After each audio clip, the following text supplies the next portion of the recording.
여보, 당신이 날 도둑으로 만들었어요. 수진이 이 말을 처음 입 밖으로 꺼낸 건 결혼 5년째 되던 해였습니다.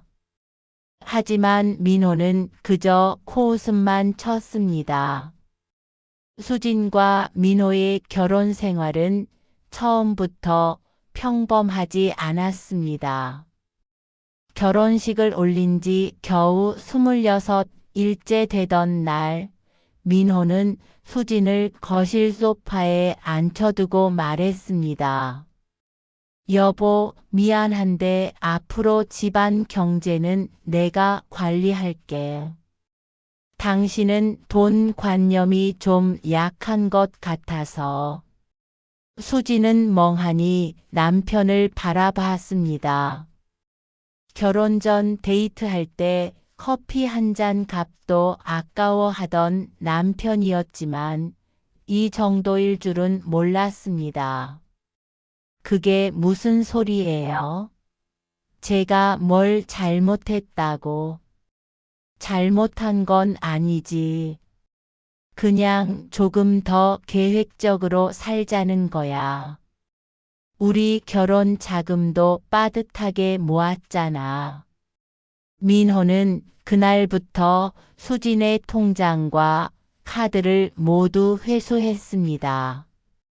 그리고 일주일에 한 번, 정확히 3만 원씩만 생활비로 건넸습니다. 이걸로 반찬이랑 필요한 거 사. 영수증은 꼭 챙겨와. 나중에 가계부 정리할 때 필요하니까. 28살 새댁이 일주일에 3만 원으로 장을 보고 영수증까지 검사받는 생활이 시작되었습니다. 처음 몇 주는 그럭저럭 버텼습니다. 하지만 수지는 곧 깨달았습니다. 3만 원으로는 제대로 된 반찬 하나 장만하기 어렵다는 걸요. 민호는 저녁마다 고기 반찬을 찾았고 과일도 매일 다른 걸 원했습니다. 여보, 생활비를 조금만 더 주시면 안 될까요? 요즘 물가도 많이 올라서 3만 원이면 충분해. 다른 집들은 그것보다 적게도 쓰던데. 인터넷 카페에 보면 한 달에 10만 원으로 사는 사람들도 있어. 하지만 그건 당신이 알뜰하게 쓰면 돼. 나도 점심값 아껴서 도시락 싸 다니잖아. 수지는 시장에서 가장 싼 것만 골랐습니다. 상한 채소의 멀쩡한 부분만 잘라 쓰고 할인 스티커 붙은 고기만 샀습니다.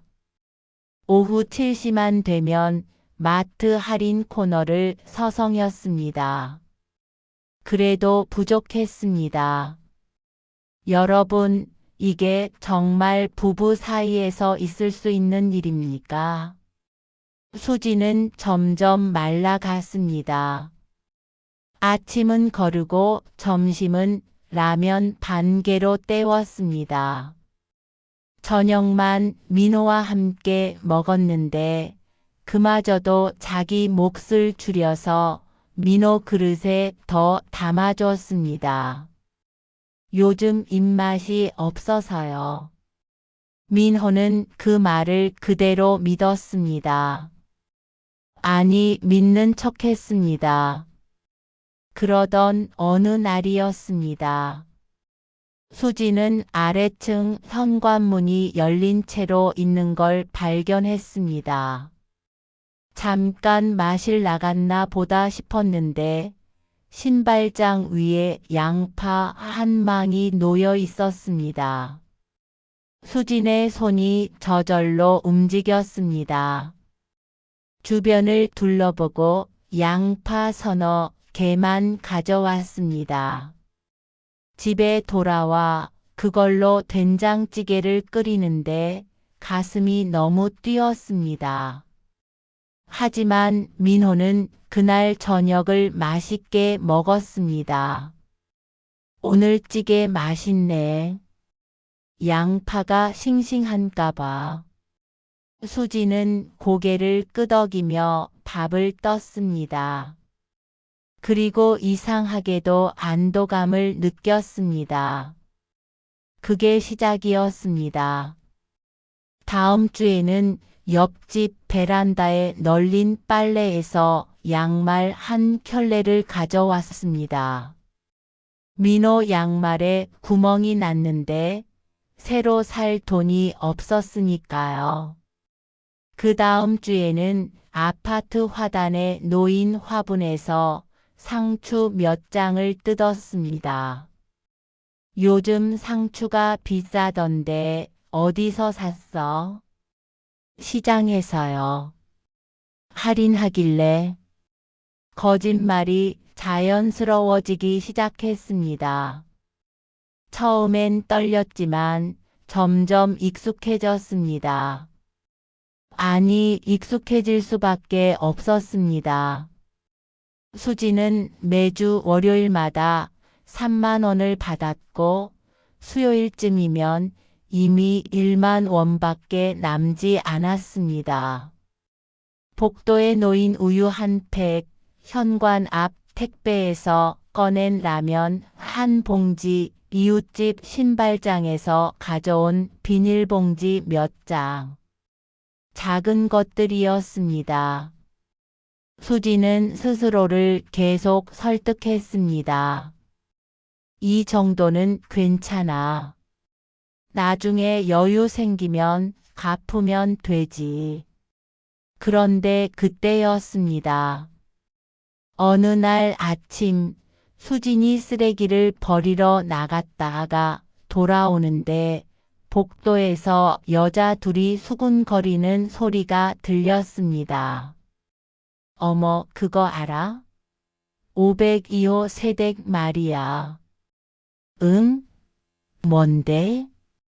그 집에서 물건 없어진 적 없어? 우리 집 베란다 빨래도 그렇고 아래층은 우유가 맨날 없어진대. 설마 세댁이? 글쎄, 확실한 건 아닌데 좀 수상하긴 해. 맨날 복도를 서성이더라고. 수지는 그 자리에서 얼어붙었습니다. 뒷걸음질 치며 집으로 들어갔습니다. 다음 날부터 아파트 게시판에 글이 올라오기 시작했습니다. 복도에 놓아둔 우유가 사라졌습니다. 화단 채소를 누가 가져갔어요. 택배가 뜯긴 흔적이 있어요. 같은 글들이었습니다.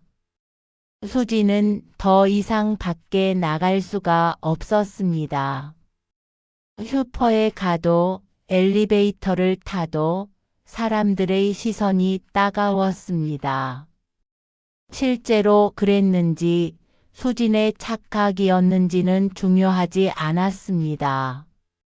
마트 계산대 아주머니도 수진을 보는 눈빛이 달라졌습니다. 오늘도 할인 제품만 사시네요. 네, 저희가 형편이. 젊은 사람이 너무 짠 거 아닌가?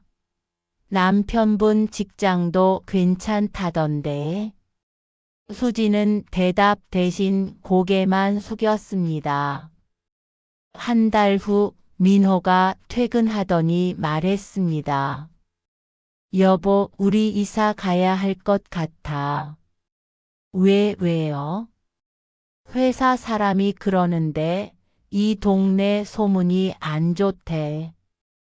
우리 층에 도둑이 있다나 뭐라나. 기분 나쁘니까 그냥 다른 데 가자.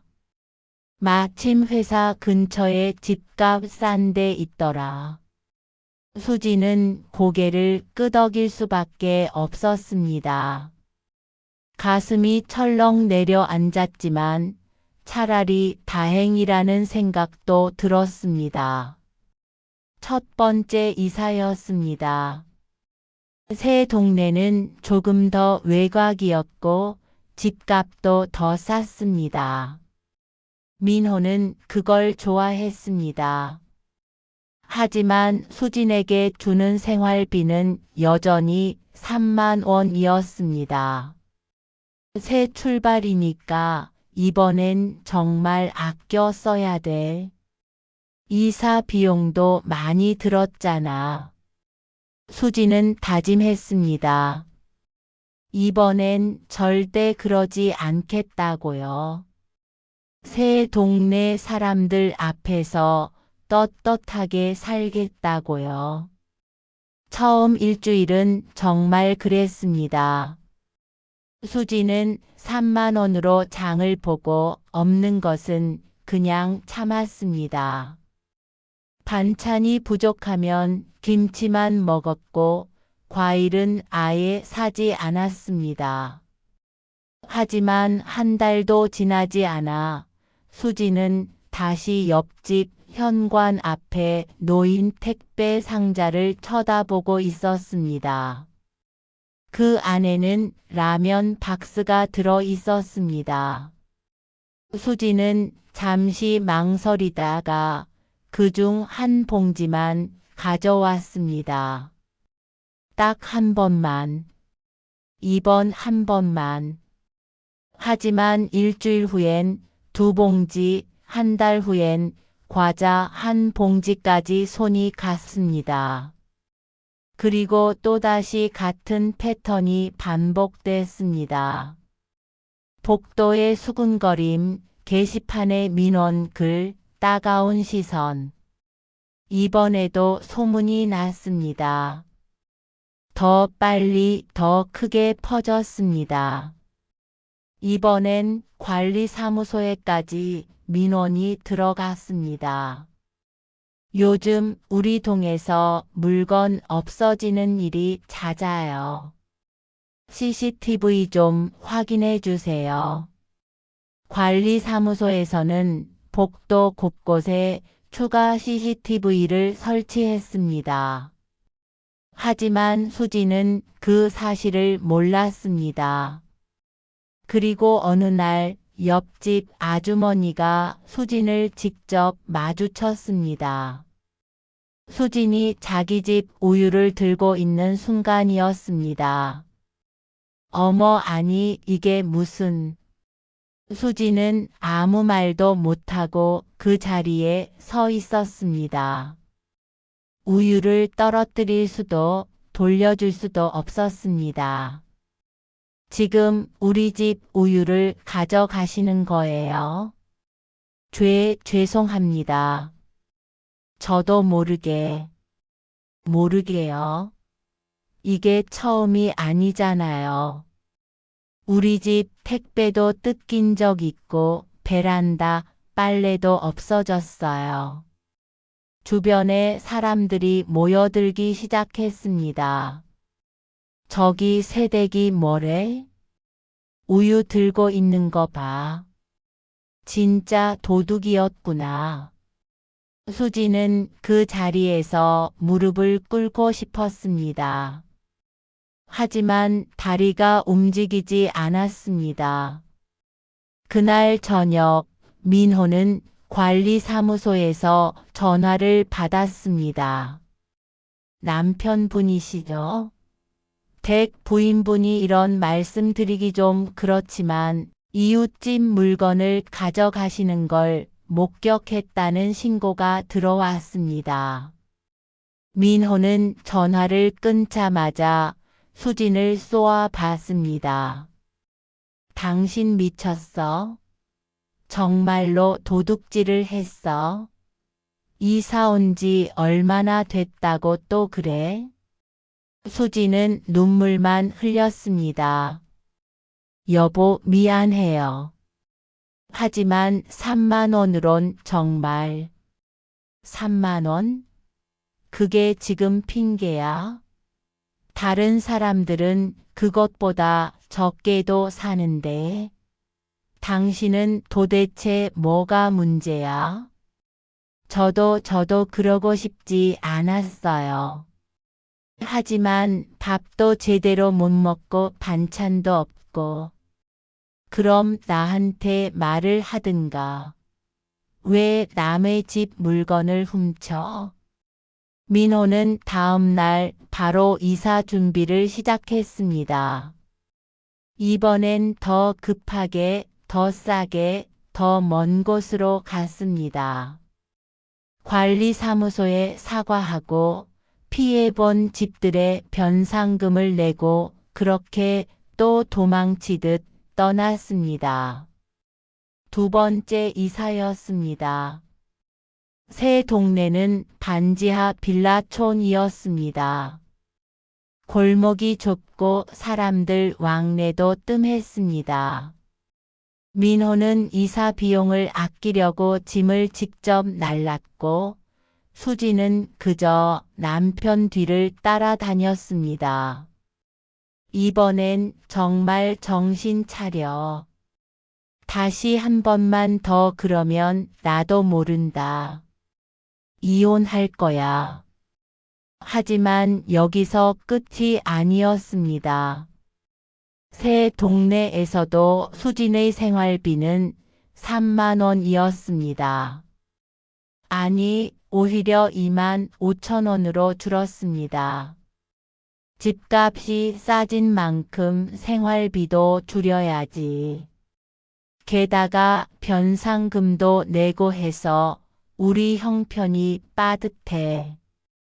여보, 그럼 저는 당신이 문제 일으켜서 이렇게 된 거잖아. 책임져. 수지는 더 이상 말도 하지 않았습니다.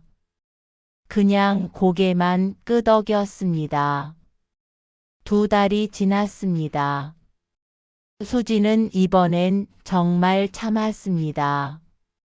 하루 한 끼만 먹었고 밥도 거의 물말이처럼 묽게 끓여 먹었습니다. 체중이 5kg 빠졌습니다. 거울을 보면 광대뼈가 드러났고 눈가에 다크서클이 짙었습니다. 민호는 회식이 잦았고 집에서 밥 먹는 날이 별로 없었습니다. 일주일에 2~3번 정도만 집에서 저녁을 먹었는데 그때마다 반찬이 부실하다고 투덜댔습니다. 왜 반찬이 맨날 똑같아? 김치하고 계란말이밖에 없네. 죄송해요. 다음엔 뭐? 맨날 다음이야.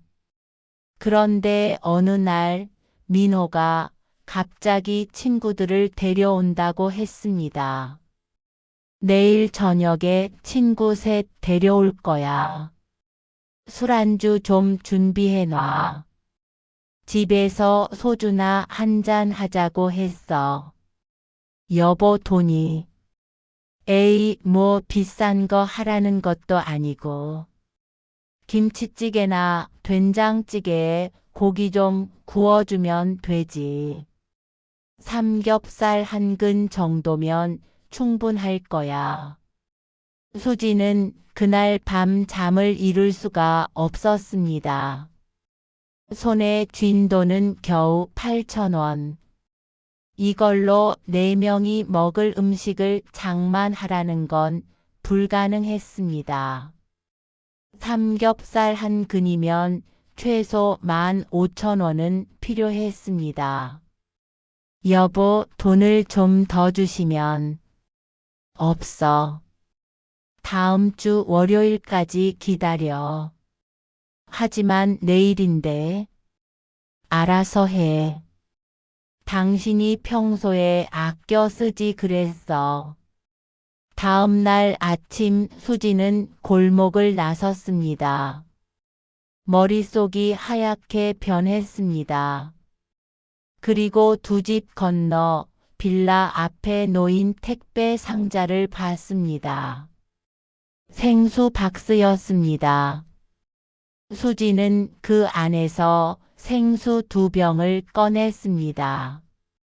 그리고 다음 골목에서 또 다른 집 앞에 놓인 과자 상자를 봤습니다. 손이 저절로 움직였습니다. 과자 2봉지를 집어넣었습니다. 하지만 이때 아무도 몰랐던 사실이 드러납니다. 그날 오후 빌라 입구에서 한 남자가 수진을 세웠습니다. 동네 반장이었습니다. 저기요, 혹시 아침에 우리 집 앞에 있던 택배 못 봤어요? 수진은 고개를 저었습니다. 아니요, 저는. 이상하네. CCTV에 찍혔거든요. 여기 골목 초입에 하나 있어요. 요즘 도둑이 많아서 주민들이 십시일반 돈 모아서 달았거든요. 수진의 얼굴이 하얗게 질렸습니다. 남자는 핸드폰을 꺼내 영상을 보여줬습니다. 거기엔 수진이 택배 상자를 뒤지는 모습이 또렷하게 담겨 있었습니다. 날짜와 시간까지 찍혀 있었습니다. 이거 경찰 신고해야 하는 거 아닌가요? 이게 한두 번도 아니고 지난주에도 우유 없어졌거든요. 수지는 그 자리에서 무릎을 꿇었습니다. 사람들이 하나둘 모여들었습니다. 저 정말 죄송합니다. 제가 정신이 없어서요? 그게 말이 됩니까? 이게 벌써 몇 번째예요? 주변 사람들이 수군거리기 시작했습니다. 저 집 새댁 맞아? 그러게. 얼마 전에 이사 왔다던데. 어머, 전에 살던 동네에서도 그래서 쫓겨났나 봐. 그리고 그날 저녁 민호가 퇴근했을 때 집 앞엔 이미 동네 사람들이 모여 있었습니다. 저 집 새댁이 우리 집 물건 가져갔대요. CCTV에 다 찍혔다던데. 경찰 부르자는 사람도 있어요. 민호는 그제야 상황을 파악했습니다. 얼굴이 불그락 변했습니다. 여보, 당신 또? 수지는 아무 말도 하지 못했습니다.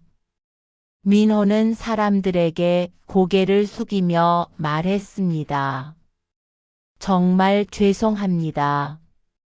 제가 단단히 타일러서 다시는 이런 일 없도록 하겠습니다. 피해 보신 분들께는 제대로 보상하겠습니다.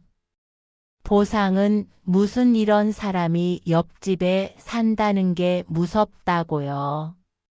빨리 이사 가세요. 우리 동네에 이런 사람 필요 없어요. 하지만 그날 밤 집 안에서 벌어진 일은 달랐습니다. 민호는 수진을 향해 소리쳤습니다. 도대체 몇 번을 이사를 다녀야 돼?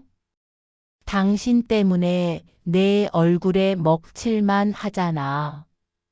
회사에서도 소문나고 이제 어디 가서 살아?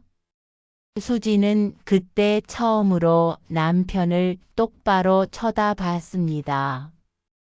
당신이 날 도둑으로 만들었어요. 뭐? 당신이 돈을 안 줬잖아요. 3만 원으로 어떻게 살라고요? 아니, 2만 5천 원으로요. 반찬은 매일 고기 달라고 하고 과일은 매일 다른 거 달라고 하고 나는 하루 한 끼도 제대로 못 먹으면서 당신 시중이나 들었어요. 민호는 어이없다는 듯 웃었습니다. 그게 핑계가 돼? 다른 사람들은 그것보다 적게도 사는데 당신만 유난이야. 당신이 돈 관념이 없어서 그래. 어떤 사람들이요? 누가 3만 원으로 살아요? 증거 좀 보여주세요. 인터넷에 보면 많아. 인터넷이요? 그 사람들 집에 가서 확인해 보셨어요? 진짜 그렇게 사는지? 수진의 목소리가 떨렸습니다. 민호는 말문이 막혔습니다. 하지만 곧 다시 소리쳤습니다. 그래도 도둑질은 범죄야. 당신이 한 짓은 변명의 여지가 없어. 수지는 그제야 깨달았습니다. 이 사람은 절대 변하지 않을 거라는 걸요. 그날 밤 수지는 짐을 쌌습니다. 가진 것도 없었습니다. 옷가방 하나가 전부였습니다. 어디 가는데? 친정이요. 민호는 코웃음을 쳤습니다. 가봤자 또 돌아올 거면서. 당신 친정도 넉넉지 않잖아.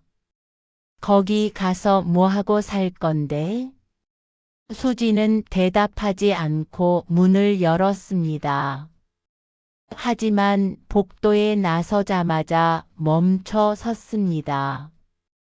아까 그 반장이 다시 서 있었습니다. 그리고 그 옆엔 경찰이 있었습니다. 신고 들어왔는데요. 상습 절도 혐의로 조사 좀 받으셔야겠습니다. 수지는 그 자리에서 주저앉았습니다. 경찰서에서 조사를 받는 동안 수지는 모든 걸 털어놨습니다.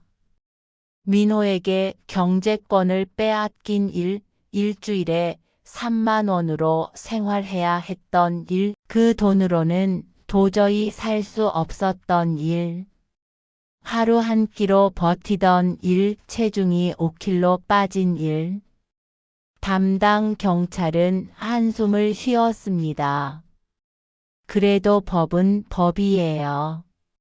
하지만 상황이 상황인 만큼 참작은 해드릴 수 있습니다. 남편분한테 연락해서 오시라고 할게요.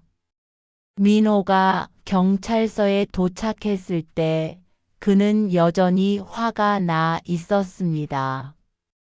경찰서까지 불러내서 창피하게 빨리 처리하고 나갑시다. 하지만 담당 경찰이 물었습니다. 부인분께 생활비를 얼마나 주셨습니까? 그게 무슨 상관이에요? 경제적 학대에 해당될 수 있어서요. 요즘은 그것도 가정폭력으로 봅니다. 민호의 표정이 굳었습니다. 일주일에 3만 원이요. 최근엔 2만 5천 원. 그게 뭐가 잘못됐는데요? 경찰은 서류를 넘기며 말했습니다. 한 달에 10만 원이면 2024년 기준 최저생계비에도 한참 못 미칩니다. 게다가 부인분 명의 통장과 카드를 전부 회수하셨다고요? 그건 아내가 돈 관념이 없어서. 그건 남편분 판단이고 법적으론 경제적 통제에 해당됩니다. 부인분 체중이 5kg 빠졌다고 하던데 이건 명백한 학대입니다. 민호는 말문이 막혔습니다. 경찰은 수진을 보며 말했습니다. 부인분, 절도는 잘못이 맞습니다. 하지만 상황을 고려하면 기소유예 처분받을 가능성이 큽니다. 대신 남편분과의 관계는 상담 받으시는 게 좋겠어요. 필요하시면 여성 긴급전화 1366번으로 연락하세요. 수지는 고개를 끄덕였습니다. 그날 밤 둘은 말없이 집으로 돌아왔습니다. 민호는 한동안 아무 말도 하지 않았습니다. 다음 날 아침 민호가 먼저 입을 열었습니다. 생활비 15만 원으로 올릴게. 수지는 남편을 쳐다봤습니다. 그게 끝이에요? 뭐? 사과는요? 미안하단 말은요? 당신이 날 어떻게 만들었는지 아세요? 민호는 입을 다물었습니다. 수지는 그제야 확신했습니다. 이 사람은 절대 변하지 않을 거라고요. 한 달 후 수지는 정식으로 이혼 조정 신청을 냈습니다. 민호는 믿을 수 없다는 표정이었습니다. 당신이 날 이혼하겠다고? 도둑질한 주제에? 네, 더 이상은 못 살겠어요. 조정 과정에서 수지는 5년간의 생활비 내역을 제출했습니다. 은행 거래 내역, 영수증, 심지어 민호가 검사하던 장부까지 모두 제출했습니다. 그리고 병원에서 받은 영양실조 진단서도 함께 냈습니다. 조정위원은 서류를 보더니 고개를 저었습니다. 이 정도면 명백한 경제적 학대가 맞습니다. 위자료 청구 가능합니다. 민호는 황당해했습니다.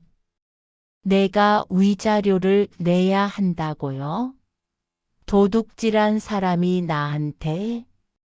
부인분의 절도 행위는 남편분의 경제적 통제가 직접적 원인이었다고 판단됩니다. 생활비 10만 원으로 두 사람이 생활한다는 건 불가능합니다. 결국 이혼은 성립됐습니다. 수지는 위자료 300만 원과 재산 분할 500만 원을 받았습니다. 많은 돈은 아니었지만 수진에겐 새 출발의 미천이었습니다. 이혼 후 수지는 작은 원룸을 얻었습니다. 그리고 편의점 야간 알바를 시작했습니다. 힘들었지만 적어도 자기 돈으로 자기가 먹고 싶은 걸 살 수 있었습니다. 첫 월급을 받던 날 수지는 마트에서 한참을 서성였습니다. 그리고 장바구니에 신선한 채소, 과일, 고기를 담았습니다. 계산할 때 카드를 내밀며 손이 떨렸습니다. 이제 내 돈이야. 눈치 안 봐도 돼. 3개월 후 수지는 우연히 옛 동네 사람을 만났습니다. 어머, 수진 씨? 여기서 웬일이에요? 아, 네, 이혼하고 여기서 일해요. 그래요? 근데 남편분 소식 들었어요. 재혼했다던데요. 수지는 놀라지 않았습니다. 그럴 줄 알았으니까요. 새 부인한테도 똑같이 하더래요. 생활비 3만 원 주고. 근데 그 여자는 한 달 만에 짐 싸서 나갔대요. 똑똑하더라고요. 수지는 쓸쓸하게 웃었습니다. 잘했네요. 그날 밤 수지는 원룸에 앉아 라면을 끓였습니다. 그리고 계란도 풀고 파도 썰어 넣었습니다. 창밖을 내다봤습니다. 도둑이라는 낙인, 2번의 이사, 경찰서 조사, 이혼. 힘든 시간이었지만 이제는 누구 눈치도 보지 않고 살 수 있었습니다. 수지는 라면을 한 입 먹으며 생각했습니다. 이게 진짜 자유구나. 민호는 3번째 이사를 준비하고 있었습니다. 2번째 부인도 떠났고 이번엔 회사에서도 소문이 났습니다. 저 사람 집에서 부인한테 생활비도 제대로 안 준대. 에이 설마. 그게 무슨. 진짜래. 한 달에 12만 원 준대. 그것도 영수증 검사하면서. 동료들은 민호를 피하기 시작했습니다. 회식 자리에도 부르지 않았습니다. 커피 한 잔 사러 가도 민호만 빼고 갔습니다. 민호는 여전히 이해하지 못했습니다.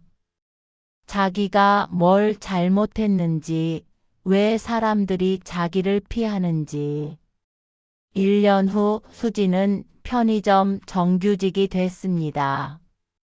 그리고 작은 저축도 시작했습니다. 매달 30만 원씩 모았습니다. 어느 날 편의점에 손님이 들어왔습니다. 민호였습니다. 2 사람은 잠시 눈이 마주쳤습니다.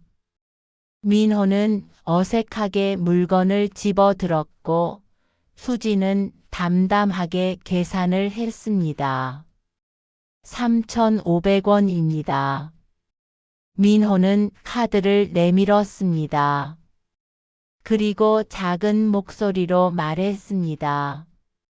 요즘 어떻게 지내? 잘 지내요. 그래 잘 됐네. 나는 요즘 좀 힘들어. 그러시군요. 민호는 물건을 받아 들고 나갔습니다. 수지는 그의 뒷모습을 보며 생각했습니다. 저 사람은 여전히 모를 거야. 자기가 뭘 잃었는지. 그날 밤 수지는 월급날 받은 통장을 확인했습니다.